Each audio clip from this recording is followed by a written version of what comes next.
Morning, guys. It's Miss Blakely. Um, Unfortunately, I am not there in person today.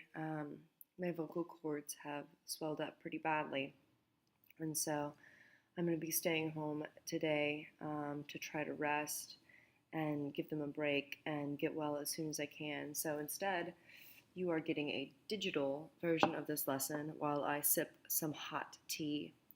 Um, so, when last I met with you guys, I collected your journals, but you're going to need them for today's notes. So, I'm going to ask that you guys go grab your journals from the return bin, or even better, if you could get one volunteer or maybe a couple of volunteers to go hand out the journals back to everybody because you're going to need them. So, once you've got those journals and you can pause the video until you guys all have your journals. But once you've all got your journals, if you guys could please turn to the index and label this lesson Diction and Language, and then turn to your new note page and label it Diction and Language, and today's date, of course. And that way we can get started. So today is going to be a note-taking day, so you need to make sure that you are taking notes in your journal. I will be checking for them when we get back. Also, notice on the board that there is a new schedule for turning in the journals. When I collected your journals on Friday, I quickly realized that collecting 100 journals at once was a masochistic choice. In other words, that was a terrible idea for me, and so instead I'm going to have each class period turn it in on a different day of the week so that I'm only having to look at 22 at a time or 20 at a time. So that means that after today's lesson, my third period girls, if you would turn your journals back in, that would be great. Everybody else, just keep yours, and then you'll turn yours in on your designated day of the week. That also means that for your first journal check, everybody's going to get 100. So, yay! So everybody's going to start off with an A+++ in this class, and hopefully you will be able to maintain that for the rest of the year. All right, so let's get started with the lesson. So, speaking of those journals, I would like you guys to take those out now. We're going to take 3 minutes in which I want you to describe the following image in as much detail as you possibly can. It can be as little as a sentence or as much as a paragraph, but you are going to have 3 full minutes to do this, and I'm going to time it. So take as long as you possibly can, write down as many details as you can, and go.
All right, finish up your writing.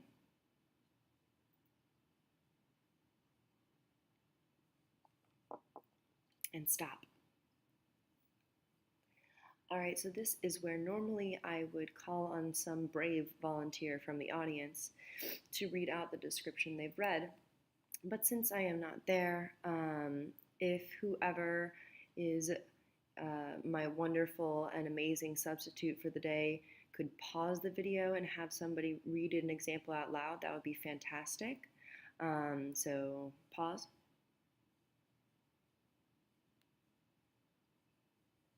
Okay, so hopefully that happened because now I want you guys to all look back at the writing you just did and take a second. Look at this picture. Now, this picture and the first picture are definitely different. However, they're also similar. I want you to look back at what you wrote about this picture and compare it to what you see in this picture. Were your descriptions of the first seaside cliff image detailed and specific enough that it could only apply to that one specific cliff? Or would any of the descriptions of the cliff have also applied to this picture? How are those two pictures similar or different? What specific elements have changed? What could you add to your previous description to make it more specific? So we're going to try again. I want you guys to take just 2 minutes this time, but I want you to write about this cliff now. Think about colors, shapes, water features, land features, the sky, height, anything else you see. I don't want you to spend this time comparing it to the other cliff now, because you've already done that in your heads. Now I want you guys to think about, okay, with this new picture, how can I describe it in more detail? What can I use that I didn't use in the first one to make this image really specific? Okay? So go.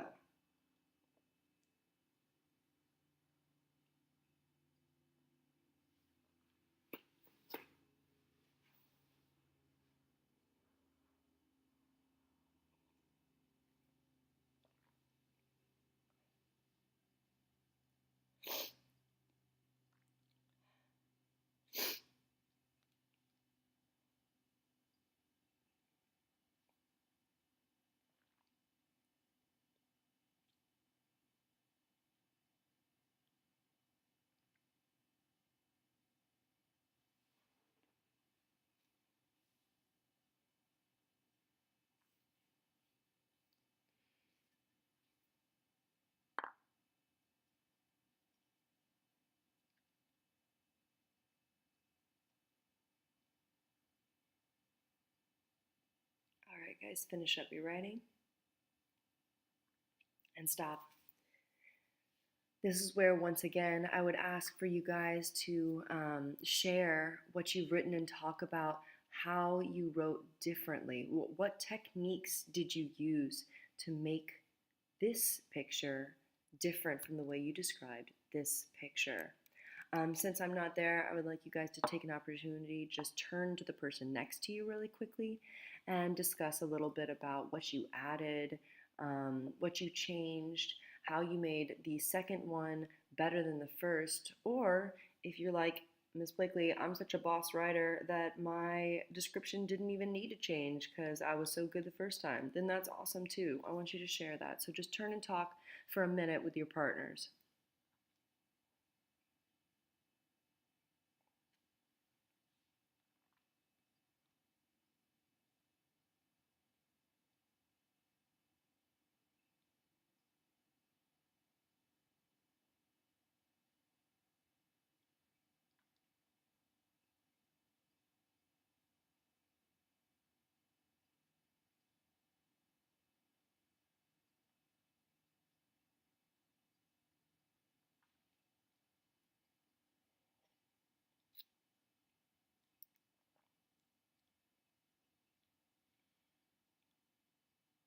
All right, guys. So Today's lesson is all about diction. That's the main focus, diction and word choice. So, um, this is when, once again, I would normally talk to you guys and ask you guys things like, what's a dictionary? How does it work? What's its purpose? What does it have in it? But I think we all can sort of immediately agree that dictionaries are all about words, right? They're about defining words, they're about giving words their meaning. And so, what today's lesson is really all about is words. So, I would like you guys to start a new page, or you guys can keep that description above it and then draw a line. But I want it to now be clear that you're writing notes. So I want you guys to make sure that you have down the definition of diction. So a synonym for diction is word choice. And the definition that I would like you guys to use in this class is the specific vocabulary a writer chooses to convey meaning.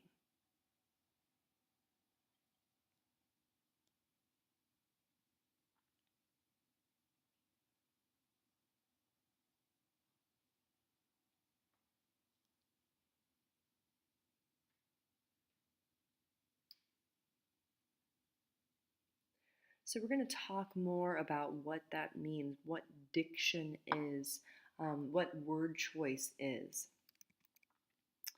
So why is diction important? All writing has diction because all writing is made of words. If diction is all about words, then what's the big deal? Isn't diction in all writing that we do? Absolutely. Every single time you write anything, you are making choices about the words that you are using. In essence, word choice. However, sometimes we think really hard about what we're trying to write and we think hard about the words we're trying to use, and sometimes we don't. If you're about to send a text message to the girl that you really like, and you have not admitted at this point that you like her, when you're trying to ask her on your very first date, the words that you choose are going to be well thought out. You're not just going to send it out of the blue if you've been thinking about it for days. And we know that's true because anytime you get that dot dot dot in the text message, that's you're thinking about it. You're thinking about it and then you delete it and you think about it again before you hit that send button. That's all about word choice. So again, diction, when we talk about it in this class, is going to be us thinking about the specific vocabulary that a writer chooses to convey meaning. So, specific vocabulary, okay, so we're thinking about it, why we're choosing the words we're choosing in order to convey the meaning, the purpose that we have behind our writing. How do the words we choose make that purpose come to life? So, that's going to require us to switch topics for a second to talk about conventions, which is another one of the 6 writing traits we're going to come back to. Conventions is the mechanical elements of writing, like grammar, spelling, and parts of MLA. I don't need you to go deeply into conventions right now, but I do need you to understand that conventions does connect to diction in a small way. They connect through the parts of speech. Now, don't worry if you're a person who hates diagramming sentences. Don't freak out. We're not about to diagram some sentences, even though my picture top right may make you think that. But I do want us to really quickly review what are some of the parts of speech. So really quickly, I want you guys to, even though I'm not there, I want you to shout out parts of speech. Go.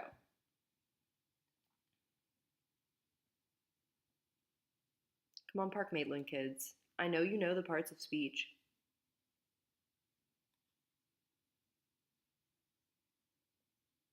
Okay, hopefully we got some in there.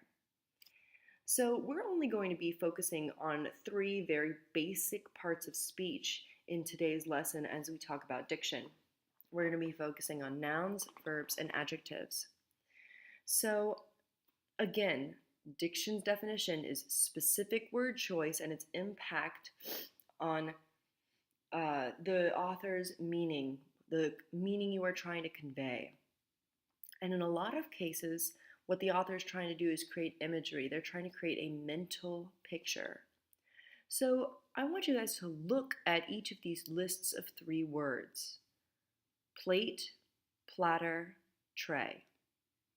If you look at the picture on the far right, any of those words could possibly be ascribed to that picture. However, each of you in this room has probably picked a different one as the best one for that picture. If you think that plate is the best word to describe that image, raise your hand. If you think that platter is the best to describe that image, raise your hand. If you think tray is the best to describe that image, raise your hand. So there were differing opinions across the board as to which is the best descriptor for that image. And that's so important for us to remember as authors and writers, because when you pick a word, it shouldn't just be arbitrary. You should be picking one very specifically to conjure up an image in someone's head. Now, when people write, most of the time when they're thinking about descriptive writing and word choice, they think about adjectives and only adjectives. But I want you guys to remember that possibly even more important than adjectives are verbs. Using static, boring to-be verbs like is and was and were is going to bore your reader, sorry. So it's really important that you guys make your verbs very interesting and a part of the description. So think about how the verbs slosh and dribble and splash create really different images in people's heads. And no matter which one you choose, it's going to be infinitely better than it did drip or it did have water, right? All right. So with that idea in mind, this idea of the connection between specific word choice and mental pictures, we're moving on to the second part of today's lesson. So I need you guys to write down the word imagery and its definition. Imagery is descriptive language, frequently figurative, that uses all 5 senses. Remember the walking composition you guys did where we went around the school and you guys had to write down everything that you saw with the 5 senses, well, except for taste. I asked you not to lick anything in the school, but the idea was still there. You guys had to describe these different places using those different senses.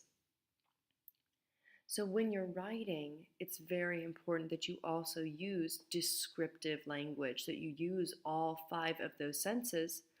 And when we talked before about what makes good writing and we came up with our list together, we mentioned that figurative language is on that list. Now remember, at this point, your knowledge of figurative language is limited to what you've learned so far. You're going to be learning a lot about figurative language this year in English class. But for now, we can stick to the more basic elements like similes and metaphors and onomatopoeia, and the ones that you guys are familiar with. So let's give a couple of examples. Which uses better diction? Which creates a better mental picture or image? Now, both of these statements are true. There is a sharp knife with a brown handle, right? That's definitely true. But when I say the words, there is a sharp knife with a brown handle, the image that's in your head versus the image that's in my head versus the image that's in anybody's head could be very, very different because that's so generic. It's so bland. Just like with the cliff pictures at the beginning of the lesson, if you use really basic terms to describe something, then you're not going to really help create the image in someone's head. And as writers, the vast majority of the time, we want to paint a very specific picture. We want to give detail. So this one may be a little over the top, but I wanted to give you a very distinct, different comparison. More like a scimitar than a knife at the end, the honed and steely blade curves viciously on the cutting edge and has sharp teeth on the top. The light and dark marbled brown handle shines bright and polished. So obviously that has greatly increased the amount of detail um, than the first one. And notice that it's not just the adjectives I'm using. I've really worked with the verbs. I've thought about the nouns. And you really need to play with all the tools in your toolkit in order to be the best writer you can possibly be. Okay, so let's review. The key elements of diction include the following. It's about the use of rich, colorful, detail-oriented, and precise language, including nouns and verbs and adjectives that use specific vocabulary, appropriately chosen and used correctly. The language conveys meaning. It communicates not just in a functional way, like it's a sharp knife with a brown handle, but in a way that moves and enlightens the reader or causes them to feel a certain tone or mood. Strong word choice creates vivid imagery, including all 5 senses. And writing figurative language such as metaphors, similes, and analogies articulate, enhance, and enrich the content. So, take a moment, think about everything we've learned today, and I want you guys to do a quick summary. I want you guys to use your journals to take a few minutes to sum up what you've learned about diction. You can write anything you want in today's summary, but make sure it's something that helps solidify today's lesson. We will frequently close lessons this way with a chance for you guys to just journal as an opportunity for you to take everything you've learned and just kind of summarize it and write it in your own words. So again, you can write anything you want, but I've given you a couple of questions that might help you, might prompt you. So what's your definition of diction? How would you explain this to a friend if you had to give this lesson? What are some of the examples of diction that really stood out to you today, good and bad? You can use anything that we talked about in the PowerPoint, or you can use what you learned from a classmate today. You can talk about what they shared in terms of the techniques that they used in order to improve from the first to the second picture. Think about our games and activities that we did today. Write down a sentence that was really good and explain why. Why did that stand out? Or go back to your own writing. What was something that you wrote down that you were like, dang, Miss Blakely, that was good? And if it was really good, you can highlight it or put a sticky note on it so that you'll make sure that I will see it when I come back. So just take a few minutes and sum it up. No talking.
Remember, guys, you shouldn't be talking right now.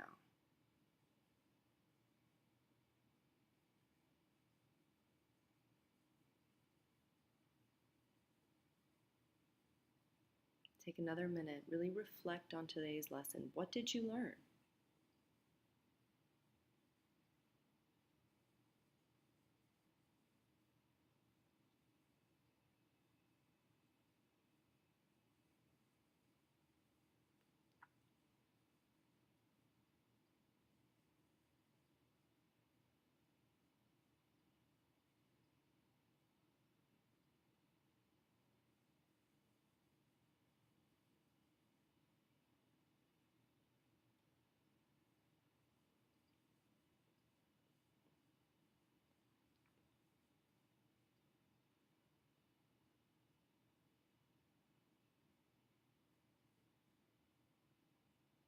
All right, guys.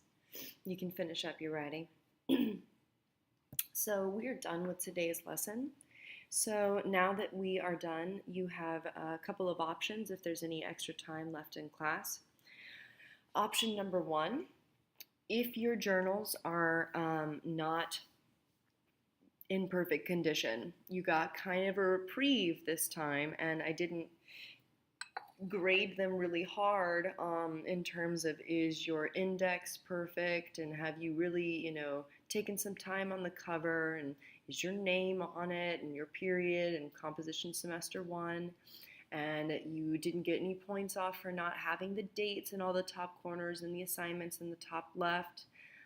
So option number 1, if your journal is not the way you want it to be, not the best it can be, and the way you want it to be graded for next time, then you need to spend the rest of class time today fixing up your journal. So making sure that your index is complete, that you have the assignments listed, that you have the dates listed, that you have all the requirements that need to go on the front cover. So that's priority number 1.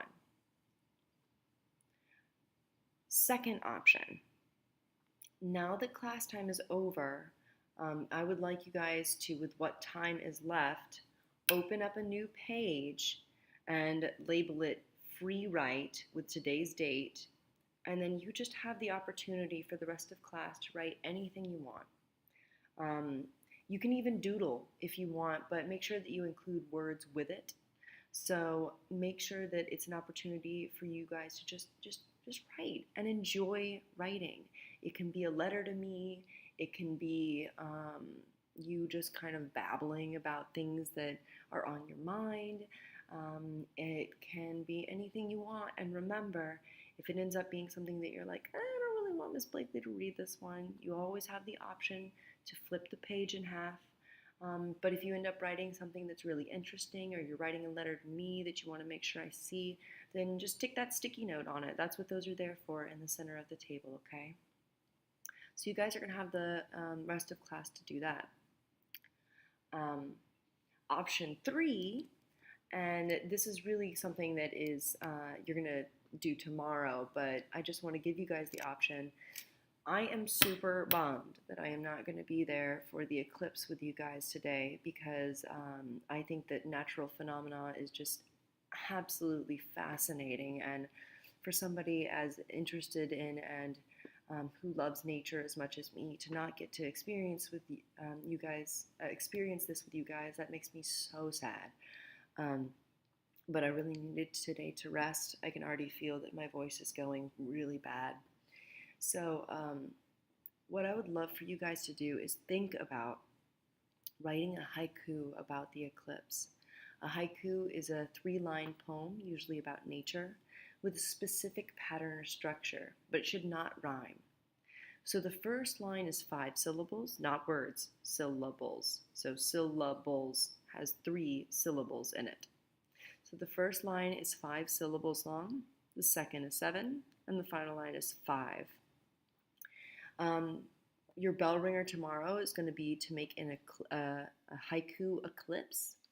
And the reason that we're doing this is, 1, because it's fun, and 2, because you have very little space in order to write about the eclipse, and there's so much to say about it. And it's a really, really interesting visual moment, as well as just a really cool moment in time. So I want you guys to start tomorrow's lesson, and so I said you can think about it now. We're thinking about what words pop out and give power, um, to allow you to describe this moment in as little and as few words as possible. So you want to make as strong of an image and impression as you can with that word choice. So think about, as you're watching the eclipse, what words would you use to describe such an amazing and incredible and once in a lifetime event?